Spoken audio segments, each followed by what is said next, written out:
이 마부를 높이 평가한 수많은 평론가와 관객이 있습니다만은 제가 기억하는 관객 중에 하나는 김학철, 제가 형님으로 모시고 있는 그 배우 김학철 형이 있습니다.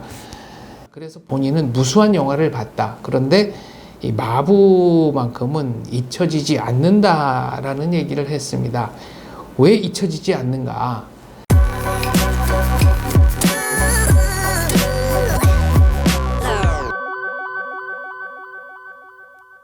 생생현대사 시청자 여러분 안녕하십니까, 장원재입니다. 지난 시간에 이어서 영화 마부 이야기를 계속하겠습니다. 마부를 보면 한편으로는 기록영화 같다라는 느낌을 받는데요. 그 당시를 사셨던 분들에게도 비슷한 증언을 들었습니다. 일단 첫 장면에서 서민들이 살고 있는 동네를 한번 쭉 훑고 지나가죠. 거기에 여러 가지 디테일한 생활상들이 담기는데요. 영화사가였던 정종화 선생님 얘기에 따르면은 여기는 이제 수성동 계곡, 지금의 서촌 수성동 계곡이고요. 주인공들이 살았던 동네는 누하동, 누상동입니다. 그리고 이제 김승호 선생님이 이 마차를 이끌고 화물을 받아오는 곳이 서부역, 이제 서울역 뒤쪽의 서부역이고요. 영화는 화물을 배달하다 보니까 뭐 마국간도 나오고 주인공들 사는 데도 나오지만 이제 배달하러 가는 동네가 뭐 명동, 그리고 이제 반도 호텔도 나옵니다. 당시에 장면 총리가, 그러니까 그 총리 임시 관저로도 썼던 곳인데 지금은 이제 반도 호텔이 헐리고 그 자리에 롯데 호텔이 들어서 있습니다.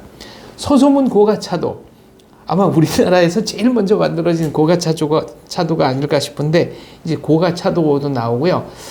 뭔가 이 꿀꿀이죽 비슷한 거를 해먹는 장면도 나오고, 또 이렇게 개천에는 뭐랄까 이렇게 나무 판때기, 베니아판 같은 거 이렇게 엮어가지고 만든 저 간이 다리 같은 것도 나오고, 그래서 그 시절을 추억하는 분들에게는 이런 그 소소한 재미도 있을 것 같습니다.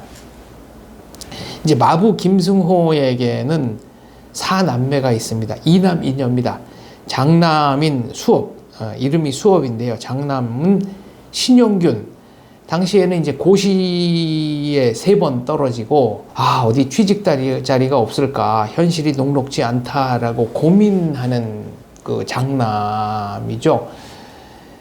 이 무렵에 그 서울법대를 졸업했던 전 통일부 차관 김석우 차관님에 의하면은 서울법대 졸업생 중에도 뭐 대다수가 뭐 한 60-70%가 취업을 할 수 없었던 시대라고 하니까요. 뭐 참 막막한 시대였던 것 같습니다. 큰딸 장녀 옥예, 조미령이 연기했습니다. 근데 조미령은 이제 청각장애인, 당시에는 벙어리라고 했죠. 장애가 있습니다. 그 다음에 차녀가 엄앵란, 다방에서 일하고 있습니다. 이제 다방 레지인데 이 레지의 어원이 뭘까? 레이디의 일본식 발음이 아닐까라는 생각을 해봤습니다.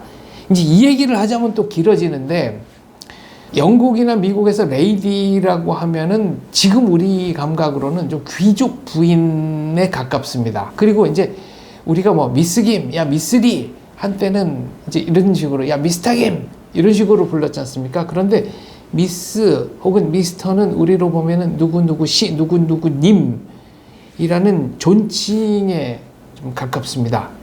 그러니까 레지와 미스터 김, 뭐 이런 그 감각의 차이도 제가 언젠가 좀 다시 말씀드리고 싶고요. 막내 아들로는 김진 이 나왔습니다. 도둑질을 일삼는, 그러니까 좀도둑이고 뭐 패싸움하고 이렇게 싸움질 많이 하는 좀 골칫덩이 막내 아들이죠. 신영균, 조미령, 엄앵란, 김진이 있고요. 그리고 이제 황정순, 수원댁, 김승호, 마부 김승호와 뭔가 썸을 타는 관계인데, 이 황정순이 일하고 있는 가정부죠. 당시에는 식모라고 했습니다. 일하고 있는 데가 그 마주, 주용만이 연기한 마주댁이 되겠습니다. 그리고 김석이라는 배역이 나오는데요. 김희갑 선생님입니다. 이 김희갑 선생님은 김승호와 황정순 여사의 그 썸 타는 거, 요거를 좀 질투하는 역할로 나오는데 나중에 뭐 꽃피는 팔도강산이라든가 그리고 박서방에서도 김희갑 황정순 부부로 나왔나? 아무튼 저 불멸의 KBS 드라마 꽃피는 팔도강산에서 김희갑 황정순 부부가 나오죠. 그래서 이 김희갑 황정순을 실제 부부로 오해한 시청자가 있었을 정도였다고 하니까 이것도 참 아주 재밌는 것 같습니다. 여기서는 이제 김희갑 선생님이 김승호, 황정순 두 사람 사이를 매우 질투하는 걸로 나옵니다. 제가 전편에서 이제 사이드카, 뭐 트럭 등등에 밀려서 영업하기가 아주 어려워진 그 김승호 선생 마부 얘기가 나오는데 당시에는 자동차가 전국에 10,000여 대에 불과하던 시절입니다. 그런데도 벌써 이제 마부의 마차가 밀리기 시작하는 그런 시대가 된 거죠. 그런데 이제 그 전에 자동차가 처음 나왔을 때 그리고 처음 상용화 됐을 때 미국과 영국에서는 자동차를 청정 수단으로 반겼습니다. 지금 생각하면 이제 마차가 훨씬 더 뭐랄까요, 친환경적이고 깨끗할 것 같은데 실상은 좀 다릅니다. 그러니까 그 런던 같은 경우에는 당대에 그 말들이 다니면서 쏟아내는 그 분비물, 저 배설물들 이거를 치우는 것도 상당히 일이었고 또 확률적으로 이제 말이 그 시내에서 그 자연사, 과로사 혹은 이런저런 사고사 하는 경우들이 꽤 많았습니다. 그런데 말이 생각보다 커서 그 말의 시신을 치우는 시간 비용도 상당했다고 하죠. 그러니까 그런 것들을 감안했을 때 자동차야말로 정말로 이제 청정한 교통수단, 운반수단이다라는 얘기가 나왔던 겁니다. 이 얘기도 저희 전 PD는 싫어하겠지만 제가 나중에 날을 잡아서 따로 자세히 말씀드리도록 하겠습니다. 가장 뭐랄까요, 관객들의 눈물샘을 자아내는 인물은 큰딸 장녀 조미령입니다. 장애가 있으니까 시집가서 상당히 이제 고충을 겪었고요. 이 옥례의 남편이 첩을 둡니다. 그러니까 당대에는 박정희 대통령이 축첩제도를 금지해가지고 축첩 공무원 다 그 걸러내서 공직에서 쫓아내고 이러기 전까지는 축첩이 상당히 대한민국에서는 일반적이다까지는 아니어도 꽤 흔한 일 중에 하나였죠. 6.25 때 기록을 보면은 그 이발사 한 분이 그 이발소 다락방에 소녀 몇 명을 이제 기숙시키면서 좀 성적인 뭐랄까요, 서비스를 받았다?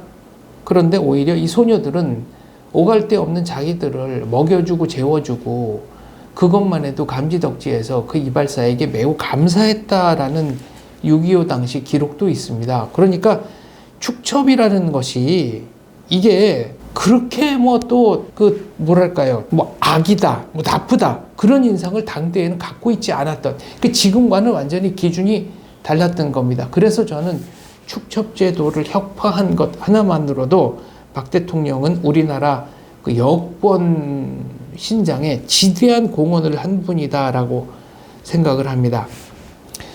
이 마부를 높이 평가한 수많은 평론가와 관객이 있습니다만은 제가 기억하는 관객 중에 하나는 김학철, 제가 형님으로 모시고 있는 그 배우 김학철 형이 있습니다.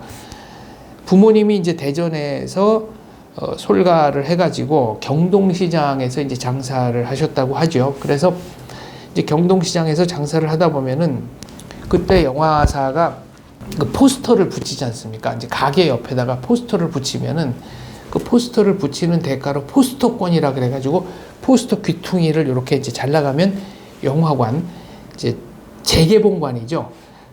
들어가게 해줬다는 겁니다. 그래서 본인은 무수한 영화를 봤다. 그런데 이 마부만큼은 잊혀지지 않는다라는 얘기를 했습니다.